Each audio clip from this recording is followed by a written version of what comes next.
বর্ধমানের তেঁতুলতলা বাজার খুবই শুনেছি বিখ্যাত মাছের জন্য। তো আমি আর আমার হাসব্যান্ড কিছুদিন আগেই চলে গিয়েছিলাম সেখানে মাছ নিতে যাব বলে। হঠাৎই আমরা ঠিক করি যে একটু মাছ খাবো, তাও আবার এরকম ইলিশ, পমফ্রেট এরকম টাইপের। তো সেখানে দেখছিলাম কেমন কি দাম রয়েছে, তো সেখানে দামগুলোই পোষালো না। তারপর আমরা চলে আসলাম বর্ধমানের স্টেশন বাজারে। তো স্টেশন বাজারে এসে এখানের বেশ পমফ্রেট মাছগুলো পছন্দ হলো। তো সেখান থেকে নিয়ে নিলাম। আর তারপর কিন্তু আমার বর এখানে কিছু সবজিও নিচ্ছিল। দেখুন ওই কিন্তু বেছে, বেছে নিচ্ছে।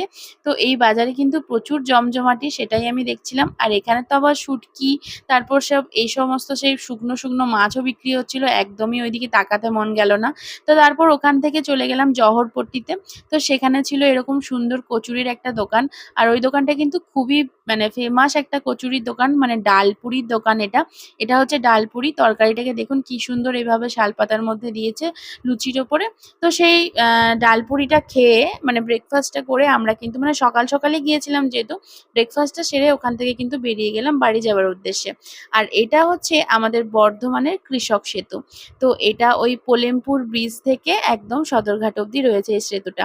তো এই সেতুটা এত সুন্দর লাগছিল যেহেতু বর্ষাকাল, আর ভালোই কিন্তু জল ছেড়েছে দামোদরে দুর্গাপুর ব্যারেজে। তো সেই জলই কিন্তু দেখুন এইভাবে কিন্তু পুরো ভর্তি হয়ে রয়েছে। এত সুন্দর দেখতে লাগছিল, ভাবলাম একটু ক্যামেরা বন্দি করি।